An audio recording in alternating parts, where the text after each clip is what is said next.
साथियों को नमस्कार। बच्चों, आज मैं आपको फ्रांस की जो दलीय प्रणाली है, दलीय व्यवस्था है, उसके बारे में चर्चा करूंगी।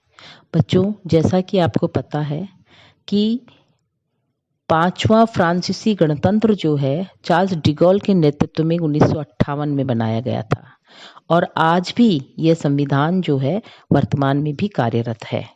फ्रांस की जो शासन व्यवस्था है वो अध्यक्षात्मक और संसदात्मक शासन व्यवस्था का मिश्रण है, अर्थात वहां पर अर्ध राष्ट्रपति शासन प्रणाली को अपनाया गया है।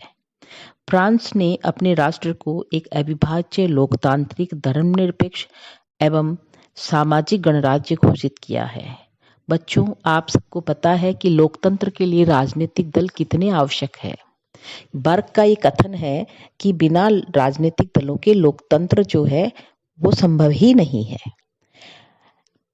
फ्रांस में अप्रत्यक्ष प्रजातंत्र यानी कि अपने प्रतिनिधियों के द्वारा जनता जो है वो शासन कार्य का संचालन अपने हित में करती है।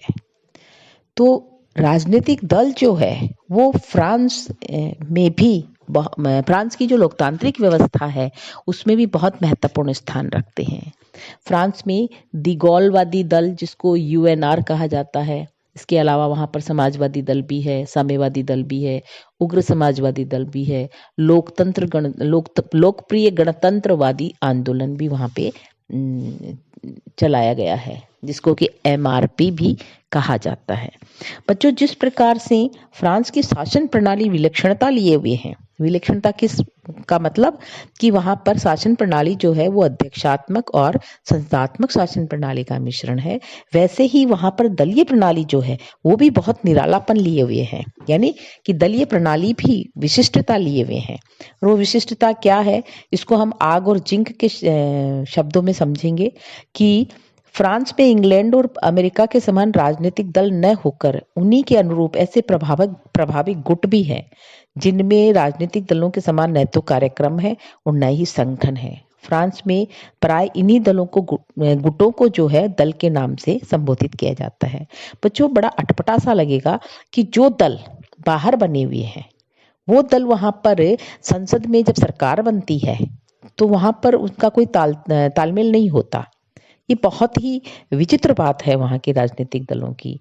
फ्रांस के राजनीतिक दलों की विशेषताएं भी बहुत ही निराली है और इसको परमात्मा शरण जी इस रूप में कहते हैं कि फ्रांसीसी दलों का चित्र भ्रम पैदा करने वाला है। संसद के भीतर के दलीय गुटों और संसद के बाहर के राजनीतिक दलों में कोई सीधा और घनिष्ठ संबंध नहीं है। आपको पता है कि हिंदुस्तान में जो सरकार में जो मंत्री बनते हैं या जिस दल की सरकार बनती है वो दल जो है वो संसद के बाहर का जो दल होता है, यानी कि जैसे भारतीय जनता पार्टी की सरकार है तो भारतीय जनता पार्टी के ही लोग वहां पर मंत्री बनेंगे, या कांग्रेस की सरकार है तो कांग्रेस के ही लोग वहां पर मंत्री बनेंगे। लेकिन वहां ऐसा नहीं है, फ्रांस में ऐसा नहीं है।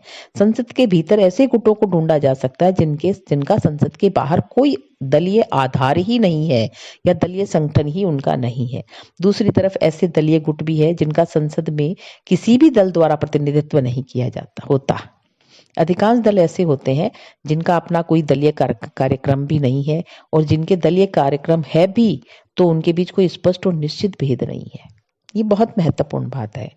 अमेरिका, भारत आदि लोकतांत्रिक शासन व्यवस्था वाले जो देश हैं, इनके विपरीत फ्रांस के राजनीतिक दलों को विशेष वैधानिक महत्ता प्रदान की गई है। बच्चों, जो पांचवा गणतंत्र है उसमें राजनीतिक दलों को संविधान द्वारा मान्यता प्रदान कर दी गई है।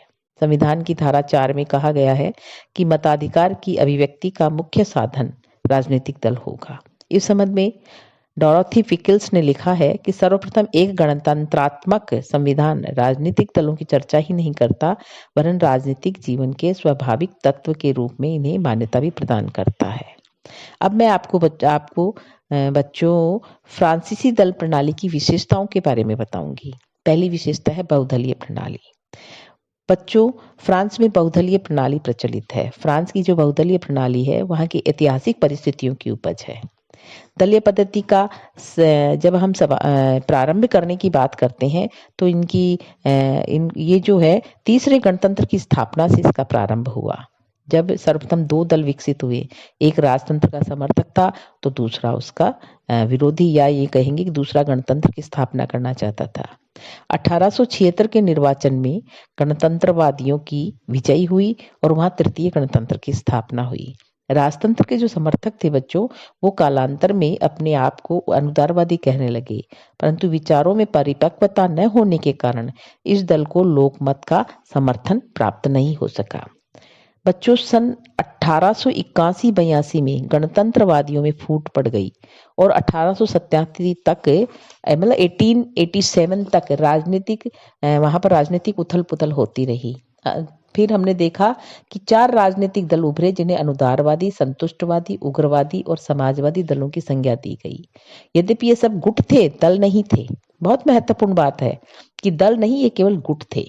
हमने बच्चों ये देखा कि 20वीं शताब्दी में समाजवाद और वामपंथ जो है उनमें तालमेल, वामपंथ के तालमेल से फ्रांस भी अछूता नहीं रहा।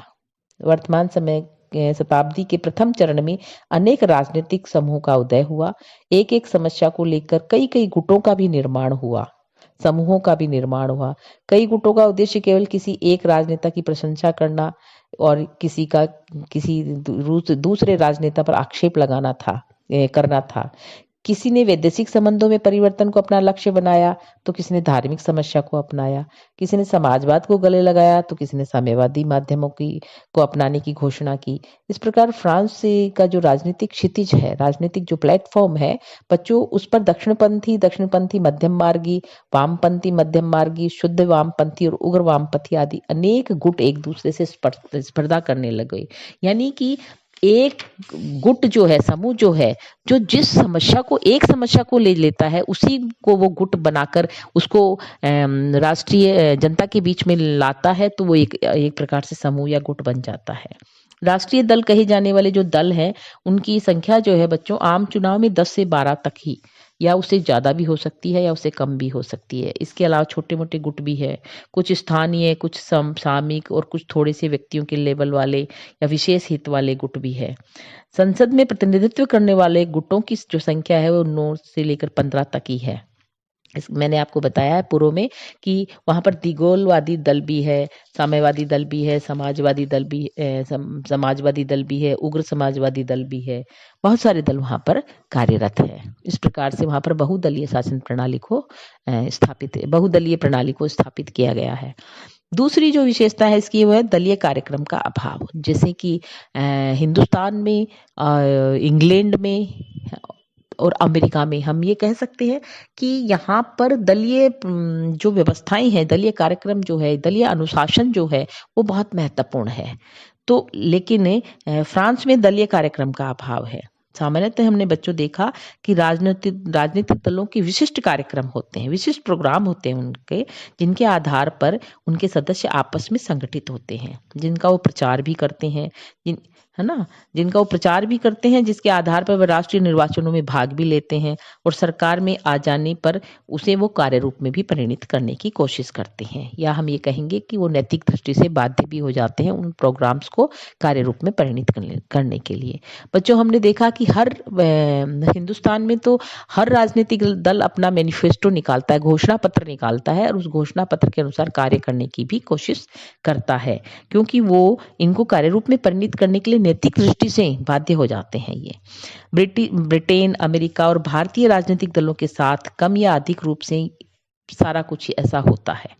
इसके विपरीत हमने देखा फ्रांस के अधिकांश राजनीतिक दलों का अपना कोई विशिष्ट कार्यक्रम नहीं होता, क्योंकि ये गुट होते हैं, समूह होते हैं। यही कारण है कि देश के विभिन्न भागों से आए हुए दल प्रतिनिधियों के वार्षिक सम्मेलन इस संदर्भ में विशेष महत्व के नहीं होते। हमारे यहाँ महत्व के होते हैं, लेकिन वहां नहीं होते। सबसे महत्वपूर्ण बात तो यह है, संसद के भीतर भी दलीय समूह अपने आप को किसी एक निश्चित नीति अथवा प्रोग्राम से नहीं बांधते। मतलब वो हिलडुल रहते हैं, कोई स्टेबल नहीं है, वो स्थायित्व नहीं है उनमें। इसके अलावा तीसरी विशेषता जो है बच्चों, वो है राष्ट्रव्यापी संगठन का अभाव। यानी कि सामान्यतः बच्चों हमने देखा दल जो है वो राष्ट्रीय स्तर पर ही गठित होते हैं, क्योंकि दल किसे कहा गया है, राजनीतिक दल किसे कहते हैं, तो सीधे शब्दों में हम ये कह सकते हैं कि राष्ट्रीय हित पर आधारित समान विचारधारा वाले व्यक्तियों का एक सुनिश्चित संगठन है, जिसका मुख्य उद्देश्य संवैधानिक साधनों से सत्ता प्राप्त करना होता है और सत्ता न मिलने पर विपक्षी दल की भूमिका का निर्वाह करना होता है। ऐसे दल राजनीतिक दल कहलाते हैं। तो राष्ट्र दल जो है वो राष्ट्रीय स्तर पर ही गठित होते हैं। पूरा देश उनके प्रभाव क्षेत्र में होता है। ब्रिटेन और अमेरिका में दल जो है राष्ट्रीय स्तर पर ही गठित है। भारत में भी ऐसा है, भारत में राष्ट्रीय दल भी है और क्षेत्रीय दल भी है। फ्रांस में हमने ऐसे राष्ट्रीय दलों को प्राय हम अभाव ही देखा है। जैसे गुरुमुख निहाल सिंह कहते हैं कि फ्रांस में राजनीतिक दलों का स्थानीय और प्रादेशिक संगठन सामान्य नीति और दलीय कार्यक्रम में नहीं है। वहाँ 3 भिन्न संस्थाएं 3 कार्य करती है, जिसमें पारस्परिक संबंध भी नहीं है। फ्रांस का राष्ट्रीय दल जो है स्थानीय दल संगठन के रूप में कार्य नहीं करता। विभिन्न निर्वाचन क्षेत्रों में भी इनका कोई प्रभाव नहीं है। इस बात को संकेत करते हुए मुनरो ने भी कहा है कि देश में दलीय संगठन और विधानसभा में दलीय समूह जो है सामान्यतः घनिष्ठ रूप से संबद्ध होते हैं और प्राय सहयोग से कार्य करते हैं। फ्रांस में ऐसा कभी नहीं रहा। ऐसा भारत में होता है, फ्रांस में नहीं हुआ। यानी कि फ्रांस में देखा जाए तो राष्ट्रव्यापी संगठन का अभाव है। इसके अलावा न केवल वहाँ राष्ट्रव्यापी संगठन का अभाव है, बल्कि वहाँ दलीय अनुशासन का भी अभाव है। वहाँ हमने ये देखा कि दलीय अनुशासन के अभाव के कारण जो है फ्रांस की राष्ट्रीय राजनीति में अस्थिरता का दौर भी शुरू हो गया था। मतलब 1870 से लेकर 1858 की जो अवधि थी, उसमें 90 मंत्रिमंडलों का गठन राजनीतिक अस्थिरता और अनिश्चितता का परिणाम था। बच्चों वहां पर जैसे फ्रांस में क्या है कि संसदीय सदस्य मतदान के अवसर पर दलीय अनुशासन की कोई परवाह नहीं करते और दलीय आदेशों के विरुद्ध मतदान भी कर लेते हैं। इसी ओर संकेत करते हुए MG गुप्ता लिखते हैं कि बहुदलीय व्यवस्था और दलीय अनुशासन के अभाव के कारण फ्रेंच मंत्रिमंडलों में एकता का अभाव पाया जाता है।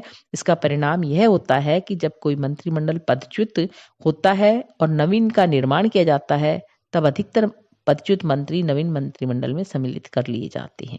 जो व्यक्ति विरोधी थे वे सहयोगी हो जाते हैं और जो सहयोगी होते हैं वो विरोधी बन जाते हैं। इसके अलावा हमने ये देखा कि वहाँ के दल जो है उनको संसदीय और बाहरी संगठन में भी भेद होता है। भारत में तो क्या होता है, इंग्लैंड और भारत में क्या होता है, राजनीतिक दलों के संसदीय संगठन और बाहरी संगठन में बहुत तालमेल पाया जाता है। इन देशों में संसद में दलों की स्थिति देश में दलों की स्थिति का प्रतिबिंब होती है। इसके विपरीत फ्रांस में राजनीतिक दलों के इन दोनों दलों में कोई सीधा और स्पष्ट संबंध नहीं होता। संसद में कार्यरत गुटों का संसद के बाहर के राजनीतिक दलों से कोई आवश्यक घनिष्ठ संबंध नहीं होता। ऐसे गुटों का भी उदय हुआ है जिनका संसद के बाहर कोई दलीय संगठन नहीं है ही नहीं। दलीय संगठन क्या है ही नहीं। और संसद के बाहर कुछ ऐसे दलीय संगठन है जिनका संसद में उनका कोई समूह प्रतिनिधित्व भी नहीं करते। तो बड़ी विचित्र स्थिति है वहां पर। संक्षेप में हम ये भी कह सकते हैं कि बहुदलीय प्रथा, अनुशासित दलों का अभाव, विचारधारागत आधार का अभाव आदि कुछ ऐसे लक्षण है जो फ्रेंच दलीय प्रणाली के प्रमुख लक्षण कहे जा सकते हैं। हम फ्राक के शब्दों में कह सकते हैं कि फ्रांसीसी राजनीतिक दल बादलों के समान अनिश्चित और परिवर्तनशील होते हैं। धन्यवाद बच्चों।